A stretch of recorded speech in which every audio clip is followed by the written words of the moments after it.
Když začala válka na Ukrajině, měla jsem v sobě neuvěřitelnou zlost, a to především vůči Rusku a vůči všem Rusům. Jenže potom jsem sama Rusy potkala a pochopila jsem, že to není tak jednoduchý, jak se vlastně na první pohled může zdát. Pochopila jsem, že i tam žijí lidé, kteří nesouhlasí s režimem, který dělá to, co dělá, a jednoduše to jsou lidi, kteří se narodili do prostředí, se kterým nesouhlasí.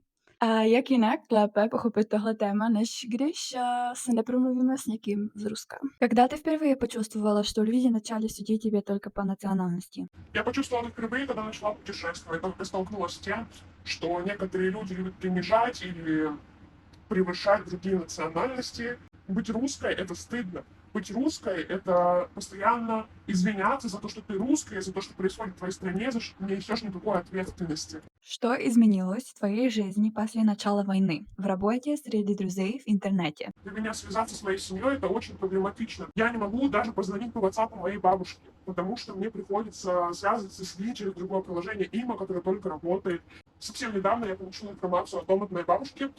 Из-за войны у нас больше нет угля в нашей деревне. Из-за этого дома будут отапливаться хуже. Ну, вы знаете, какая зима в Сибири, минус 60 градусов.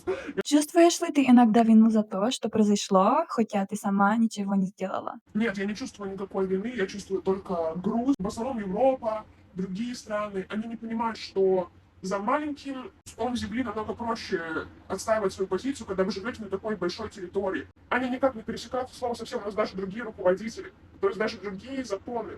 И мы, если даже все встанем и выйдем на улицу и скажем, что мы недовольны, то, что мы хотим что-то изменить, нас просто всех перебьют палками и посажают в тюрьму. Po tomto rozhovoru mi došlo spoustu věcí, ale ta nejdůležitější je, že za tou národností je člověk. A pochopit tohoto člověka neznamená omlouvat systém, ale jednoduše to někdy znamená jen neztratit lidskost.